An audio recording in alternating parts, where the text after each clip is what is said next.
First ever factory outlet, Chandanagar, Mukunda Jewelers, opening soon. No making charges.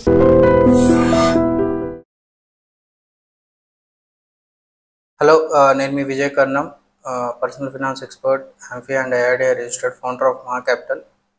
మనము ఇంతకుముందు వీడియోస్లో దగ్గర ఒక 70+ videos mutual fund investment strategies కానీ అండ్ మంత్లీ ఇన్కమ్ జనరేషన్ కానీ లేకపోతే ఫండ్ అలొకేషన్ కానీ లేకపోతే రిస్క్ మేనేజ్మెంట్ ఎలా చేసుకోవాలని ఇన్ డీటెయిల్గా డిస్కస్ చేస్తాము.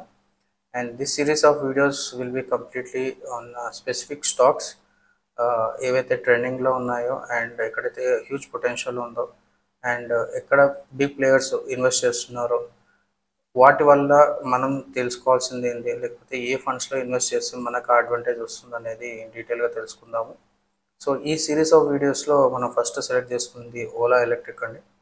ఓలా ఎలక్ట్రిక్ చూస్ చేసుకోవడానికి మెయిన్ రీజన్ ఏంటి అంటే మార్చ్ ఫస్ట్ వీక్ నుంచి second week and till date వరకు కూడా Ola is news all the time. And main reason ఏంటంటే drastical fall and quick recovery అయ్యింది. 16% అప్వర్డ్ ట్రెండ్ వెళ్ళిపోయింది అండ్ -4% -6% డౌన్వర్డ్ ట్రెండ్కి వెళ్ళిపోయింది వెరీ షార్ట్ స్పాన్లో. సో దీనికి సిరీస్ ఆఫ్ ఈవెంట్స్ కూడా మనం ఒకసారి కన్సిడర్ చేయాలి. And from IPO till date అసలు ఏమైంది ఓలా స్టాక్లో మనం ఈ వీడియోలో డీటెయిల్గా డిస్కస్ చేద్దాము. ఫస్ట్ మనకి ఓలా ఐపీఓ లాంచ్ అయ్యింది వచ్చేసి 9th ఆగస్ట్ 2024లో మనకు లాంచ్ అయింది at the price of 76 rupees. So ఎప్పుడైతే ఓలా ఎలక్ట్రిక్ లాంచ్ అయ్యిందో లేకపోతే ఓలా ఎలక్ట్రిక్ ఐపీఓ వస్తుందన్నప్పుడు మార్కెట్స్ చాలా పాజిటివ్గా ఉండే అండ్ న్యూస్ కానీ దానికి రిలేటెడ్ మార్కెటింగ్ కూడా చాలా పాజిటివ్గా చేశారు. ఎలా చేశారు అంటే this will be the next Tesla of India and this will be the one of the biggest EV companies in the India అన్నట్లు ప్రమోట్ చేశారు. అండ్ మార్కెట్స్ కూడా అలాగే రియాక్ట్ అయ్యాయి అండ్ జనరల్ పబ్లిక్ కూడా ఐపీఓ సబ్స్క్రిప్షన్ కూడా అలా చేసుకున్నారు. Initial స్టేజెస్లో బాగానే ఉన్నా కానీ down the line after 3 months 4 months same కన్సిస్టెంట్గా అది మెయింటైన్ చేయలేకపోయింది ఆ ర్యాపోని. సో ఎప్పుడైతే ఐపీఓ అలొకేషన్ అయిందో మనం IPO allocation share holding pattern ఒకసారి మనం చూసుకుంటే అపార్ట్ ఫ్రమ్ ప్రమోటర్స్ హోల్డింగ్ కాకుండా ఫారెన్ ప్లేయర్స్కి 53%, డొమెస్టిక్ ప్లేయర్స్కి వచ్చేసి డొమెస్టిక్ మ్యూచువల్ ఫండ్స్కి వచ్చేసి 40% అలొకేషన్ అనేది అయింది. సో ఈ డొమెస్టిక్ మ్యూచువల్ ఫండ్స్లో 40%లో మెజారిటీ ఆఫ్ ద ఇన్వెస్ట్మెంట్స్ వచ్చేసి ఈ లిస్ట్ ఆఫ్ కంపెనీస్ నుంచి మనకి ఇన్వెస్ట్మెంట్స్ అనేది వచ్చాయి. మీకు ఇన్ డీటెయిల్గా నేను చెప్తాను. అండ్ ఎస్బీఐ కౌంటర్ ఫండ్ వచ్చేసి 166 crores ఇన్వెస్ట్మెంట్ అయ్యింది. అండ్ నిపాన్ ఇండియా మల్టీక్యాప్ వచ్చేసి 116 crores ఇన్వెస్ట్మెంట్ అయ్యింది. And HDFC hybrid equity fund వచ్చేసి 100 crores, హెచ్డిఎఫ్సి మల్టీక్యాప్ వచ్చేసి 100 crores and Nippon India focused fund వచ్చేసి 72 crores and Sundaram mid cap fund వచ్చేసి 70 crores, Franklin India equity fund వచ్చేసి 60 crores, SBI flexi cap వచ్చేసి 52 crores, SBI automatic operation fund వచ్చేసి 52 crores and Sundaram large and mid cap వచ్చేసి 40 crores. So ఈ types of investments అనేది హ్యూజ్గా పంపినాయి domestic players నుంచి apart from retail players.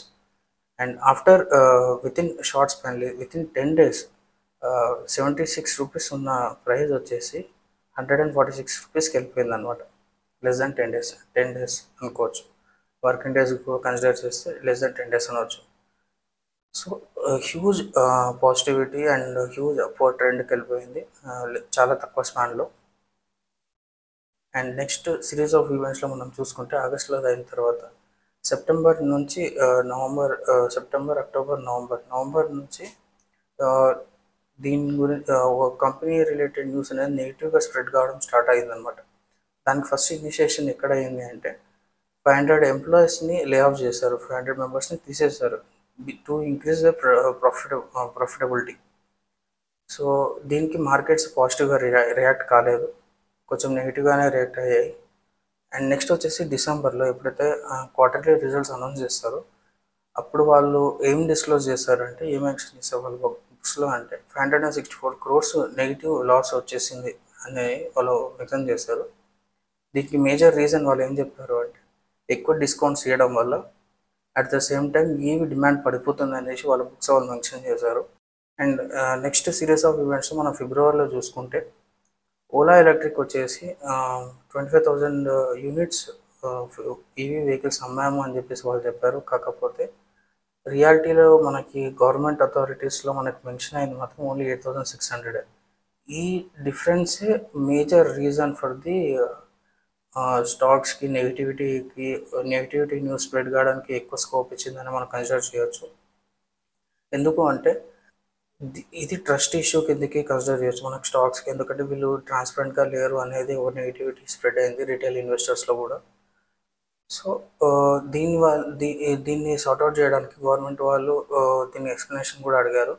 So వాళ్ళు ఏం చెప్పారు అంటే, ఇది మేము రిజిస్ట్రేషన్ అనేది మేము థర్డ్ పార్టీ ఏజెన్సీకి ఇస్తాము, వాళ్ళు రిజిస్ట్రేషన్స్ చేయలేదు, అది బ్యాక్లాగ్లో ఉంది, విత్ ఇన్ షార్ట్ స్పాన్ అంటే ఈ ఫినాన్షియల్ ఇయర్ క్లోజింగ్ లోపు ఆ రిజిస్ట్రేషన్స్ అన్ని క్లోజ్ చేస్తాము అని చెప్పేసి వాళ్ళు ఇన్ఫార్మ్ చేస్తారు గవర్నమెంట్ అథారిటీస్కి. కానీ ఆ డిస్ప్యూట్ అనేది ఇంకా లీగల్గా కంటిన్యూ అవుతూనే ఉంది. సో ఇక్కడ షేర్ హోల్డింగ్ ప్యాటర్న్ ఒకసారి మనం కన్సిడర్ చేస్తే, ప్రమోటర్ షేర్ హోల్డింగ్ మాత్రం సేమ్ కన్సిస్టెంట్గా మెయింటైన్ అవుతుంది టిల్ డిసెంబర్ 2024 వరకు. 36.8% మాత్రం కంటిన్యూస్గా సేమ్ అవుతుంది. కానీ ఫారెన్ ప్లేయర్స్ వచ్చేసి 7.6% ఉన్నది 4.2%కి పడిపోయింది సెప్టెంబర్లో. అండ్ నెక్స్ట్ డిసెంబర్కి వచ్చేసి 2.1% మాత్రమే వాళ్ళు హోల్డింగ్ చేసుకున్నారు. అండ్ పర్సంటేజ్ వైజ్లో చూసుకుంటే 40% అండ్ 50% రెడ్యూస్ అయిపోయింది అనమాట. అండ్ డొమెస్టిక్ ప్లేయర్స్లో కూడా అంటే మ్యూచువల్ ఫండ్స్ కానీ వేరే ఇన్స్టిట్యూషన్స్ కూడా ఫస్ట్ 6.9% హోల్డింగ్ ఉన్న వాళ్ళు నెక్స్ట్ 5.2% అయింది, దాని తర్వాత 4.6%కి పడిపోయింది అనమాట. సో వీళ్ళందరూ సెల్ చేస్తుంటే బై చేసిన వాళ్ళు ఎవరు అంటే పబ్లిక్ మాత్రమే, పబ్లిక్ రిటైల్ ఇన్వెస్టర్స్ నాలాగా మీలాగా స్టాక్స్ కొనుక్కున్న వాళ్ళు.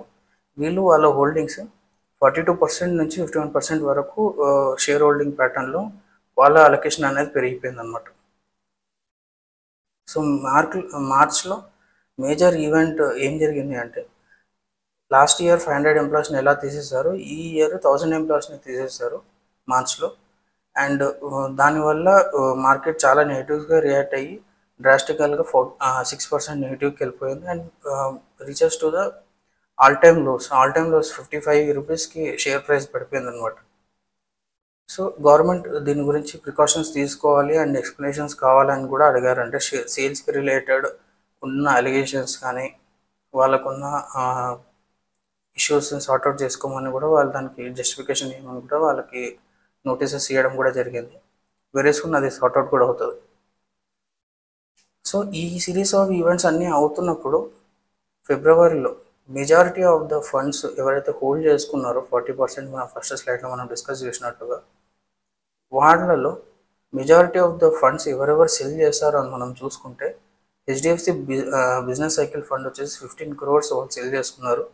అండ్ మిరే అసెట్ వచ్చేసి multi cap fund 13 crores, same అదే ఫండ్ హౌస్ నుంచి ELSS tax ever fund 100 crores cell చేసుకున్నారు. ఇట్స్ ఎ బిగ్ అమౌంట్ యాక్చువల్గా. అండ్ సేమ్ ఏఎంసీ నుంచి 61 crores అండ్ మళ్ళీ సేమ్ ఏఎంసీ నుంచి 157 crores. సో ఈ మిరే అసెట్ ఏఎంసీ అనేది కంప్లీట్గా ఓలా ఎలక్ట్రిక్ని నమ్మట్లేదు. అంటే లాంగ్ టర్మ్కి ఇది మంచి క్వాలిటీ స్టాక్ కానీ వాళ్ళు భావించట్లేదు కాబట్టి వాళ్ళు క్లోజ్ చేసుకుంటున్నారు. అండ్ ఎస్బీఐ కౌంటర్ కూడా వాళ్ళ అలొకేషన్ వచ్చేసి అరౌండ్ 160 ఏమో ఉండే అనమాట. మనం ఫస్ట్ స్లైడ్ చూసుకుంటే అక్కడ నుంచి ఆల్మోస్ట్ ఆల్ 100 crores వాళ్ళు సెల్ చేసేసుకున్నారు ఫిబ్రవరిలో. అండ్ యూటీఐ ఇన్నోవేషన్ ఫండ్ కూడా 9 crores సెల్ చేసుకున్నారు. కానీ ఇంత సెల్ చేస్తున్నా కూడా మొత్తం అందరూ ఒకే దగ్గర ఉన్నారంటే అట్లాగా లేదు, చాలామంది ఇంకా హోల్డ్ చేస్తున్నారు కూడా. Nippon India multi cap 64 crores ఇంకా హోల్డింగ్లోనే ఉంది. అండ్ హెచ్డిఎఫ్సి మల్టీ క్యాప్ కూడా 56 crores హోల్డింగ్లోనే ఉంది. And HDFC transportation and logistic fund కూడా 33 crores హోల్డింగ్లో ఉంది. సుందరం లార్జ్ అండ్ మిడ్ క్యాప్ కూడా 32 crores హోల్డింగ్లో ఉంది.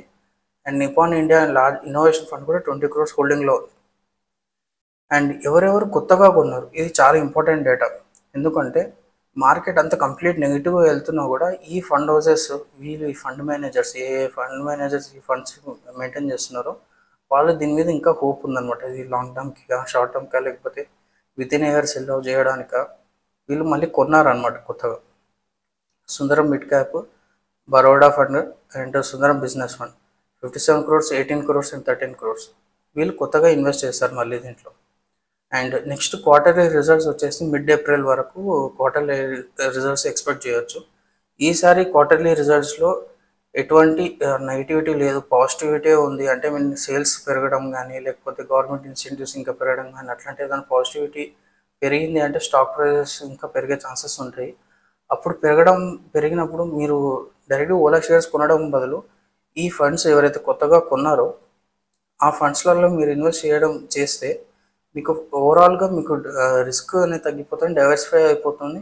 అట్ ద సేమ్ టైం మీకు ఈ ఫండ్ మంచి పర్ఫామ్ కాకపోయినా సరే వేరే ఫండ్స్లలో మీ అమౌంట్ ఇన్వెస్ట్ అయి ఉంటుంది కాబట్టి, అంటే ఓవరాల్గా ఫండ్లో 90 డైవర్సిఫై అయిపోయి ఉంటుంది కాబట్టి మీ ఇన్వెస్ట్మెంట్ కాస్త కొంచెం సేఫ్ సైడ్ ఉండే ఛాన్సెస్ ఉంటుంది. So this is our complete comprehensive video on like Ola stocks. Ola stock అసలు కొనొచ్చా కొనొద్దా అనే వాళ్ళకి this will be like best detail explanation video from my side.